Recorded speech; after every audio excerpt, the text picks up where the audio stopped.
Radhe Radhe welcome to study diary. आज ब्लॉगटी किसी मोटिवेशन रू आरंभ करुचे। लाइफ रे मोटिवेशन सब बेले रुहे नहीं। केबे हालिया लगे, केबे थका लगे, केबे देह खराब हुए।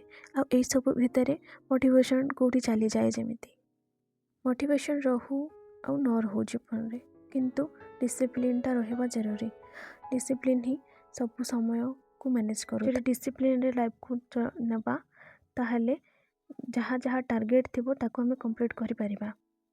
जो लाइफ रे डिसिप्लिन नाही, टार्गेट नाही, ताहले हुए तो समय गुडा खाली वेस्ट हबारे लागिबो। गोटे शेड्यूल बनेबा, काम हो, पढ़ा हो, जहाँ भी हो दिनर जदि शेड्यूल बने दबा ना ताहले से तार ठीक भाव में एडजस्ट होगी चलुथबो। जेमिति कि रोषे एतिकी टाइम रे एई समय रे एतिकी भितर करबा। जेमिति कि मु केबे केबे राति रे भाबिकी सुए कि एतिकी एई समय रे मते उठिबार अछि। बेले बेले बिना अलार्म रे सही समय रे निद भागी जाए।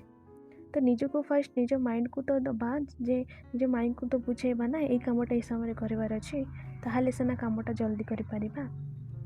तो सही भली आउ जदि किछि शेड्यूल करि नथिबा ना तो टाइमटा वेस्ट हो जिवो।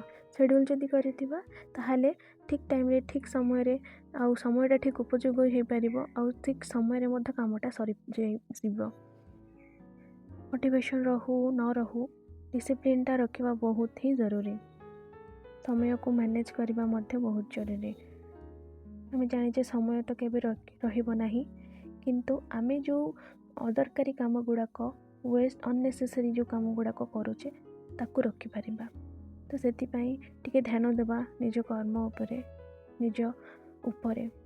आमको आम काम ठीक लागू न लागू भगवान देखुचंती। ठीक कामर ठीक मूल्य भगवान देवे। आज पे एतिकी। राधे राधे, जय जगन्नाथ।